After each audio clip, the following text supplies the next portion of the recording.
At 3:31 p.m., JetBlue Flight 292 took off with 141 passengers on board. Conditions for the 2,500-mile journey to New York were good. The flight started really super normal. You know, they give you the, hey, this thing will float, don't, put your tray table up. And it was a very straightforward start to things. I guess it was maybe 15 or 20 minutes into the flight, it became something was up. The pilot came on and said, hey, we're having a little technical difficulty. When he made that announcement, I remembered I had a video camera. So I reached up and I got out the video camera and I started filming from inside the cabin. Dave recorded events around him. Several rows ahead, close to the front, was fine art consultant Lisa Schiff. The pilot came on and said, hello everyone. I don't know if you've noticed, but we haven't reached altitude. 20 minutes after takeoff, they were still cruising above California at 14,000 feet. He said, we're getting an unusual signal about our landing gear. That was a big red flag for me. People were already stressed. And some people were dealing with it quietly, and other people, there were upsets throughout the cabin.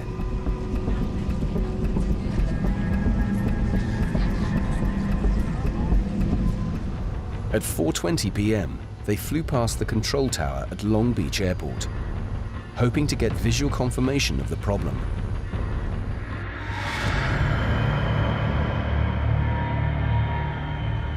The tower confirmed that the front wheels of the plane were twisted 90 degrees.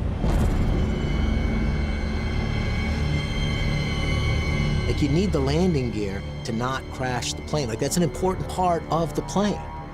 So the fact that that was messed up was scary. I'm in danger.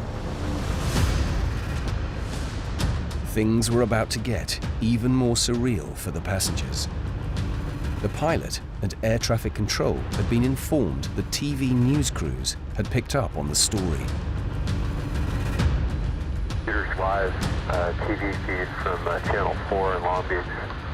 Yes, I know I'm on candid camera. They made their presence known. Flight 292's plight was being broadcast live across the nation. And incredibly, Dave and the other passengers could watch on board. It's absolutely surreal to be watching the story of the plane that you're in. Like, it was on national television. It was, and then I clicked, and it's on every station. It's like, this is what they're covering. Suddenly, the pilot made an announcement. I've been told by both the company as well as our in-flight crew that apparently we've made the news. I'm sorry about that. I apologize for any apprehension that this has caused you. They had every military pilot giving their assessment of what our chances of survival was. I freaked out. Your heart is racing and the adrenaline is going through as if someone is chasing you and trying to kill you. The Airbus A320 was loaded with 31,600 pounds of jet fuel, which could ignite if the landing went wrong. At this point, what I'm doing is burning off additional fuel. We took off with a full load of fuel to go out to New York. We're currently drilling holes in the sky around the south part of Los Angeles, primarily to burn the fuel load down to a more suitable level. We then flew out over the ocean for 45 minutes. And that silence was really freaky. You start to think about what is going on.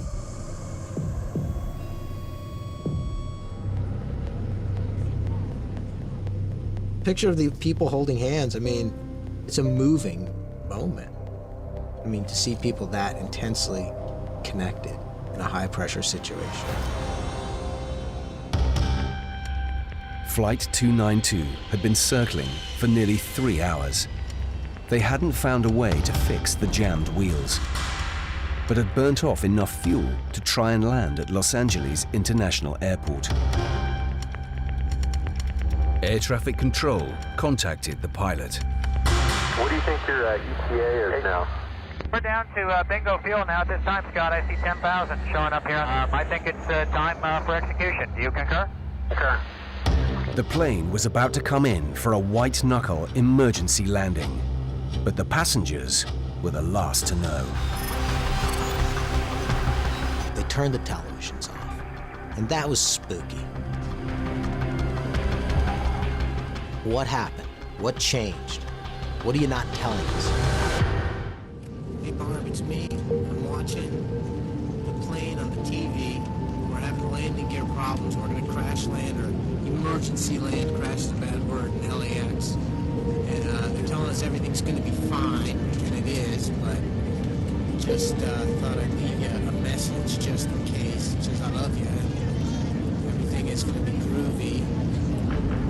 Give Bosley a big hug for me. And we'll have a good laugh when I show you this video. You say what a goober I am.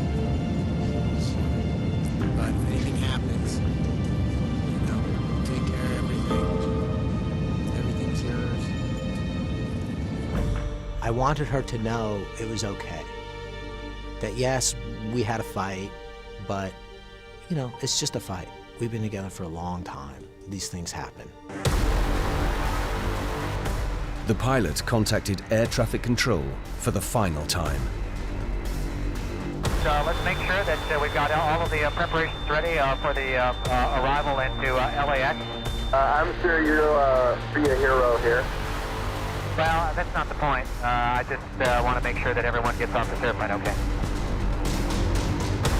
The pilot chose to land at LAX, where the long runway gave him the best chance of success. Two kinds of dangers there. One, you can have a failure of the main landing gear. That is, it could collapse backwards, the nose of the aircraft could hit the runway. A second is that the heat generated from that scraping on the ground could throw off hot pieces of metal that, if it punctures a fuel tank, could lead to a fire or an explosion. Brace, brace, brace, brace. I really wanted my mom. You know, just, I wanted to say goodbye to my parents.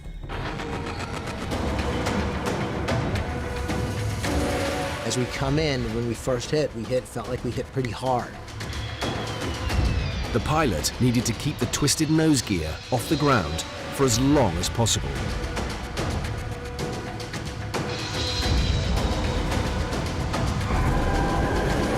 You started to smell burning rubber. Intense, thick smell of burning rubber. I felt heat coming up. I was scared. There might be an explosion. We're slowing down. And then all of a sudden it got quiet for an instant.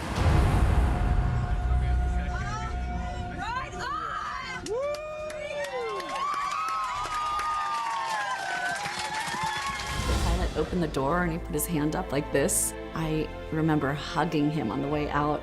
He was so good. I mean, it was a great landing.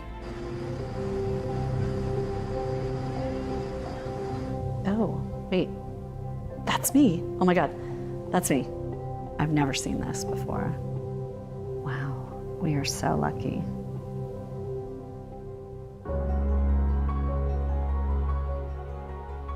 As we're walking down the plane, and I look back, and I look at the landing gear itself, and it is just sawed off, like an absolutely symmetrical half circle. Pretty amazing. The passengers touched down to a media storm, but it wasn't only cameras there for Alexandra. My husband was there waiting for me. It was just great to see how much he loved me. An investigation later revealed what allowed the wheel to get jammed out of place. Part of the anti-rotation mechanism had fractured and separated due to fatigue. The Airbus steering system at the time didn't let the crew correct the wheel. This system has since been fixed. All 147 people on board were unhurt, thanks in large part to the skill of the pilot.